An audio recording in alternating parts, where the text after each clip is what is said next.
अस्सलामुअलैकुम। अच्छा यार दोस्तों, आज शब मुबारक ना, ठीक है। तो नवाफिल वगैरह पढ़े हैं, तस्वीर वगैरह पढ़ी है और इधर सैरी करने के लिए निकले बाहर होटल ढूंढने के लिए, ठीक है।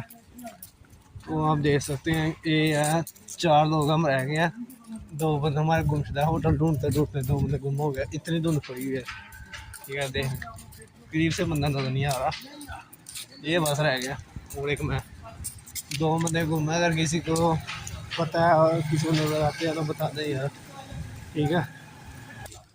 बाकी यार ये ना लाहौर की सूरत है, ठीक है। और अगर आप गांव की बात करो तो उधर तो वैसे कुछ नहीं नजर आता। अगर इधर 10% पड़ी हुई है ना धुंध, उधर 90% 90% हो गया है बहुत ज़्यादा, ठीक है। अब आ गया नजर, उस टाइम ना है कि बाइक नजर आ रही थी ना इधर आ रही थी। ये आ गया, ये अब खाना वगैरह सैरी करने लगे हैं, ठीक है ना। सुबह रोज़ा रखना है, सैरी कर रहे हैं।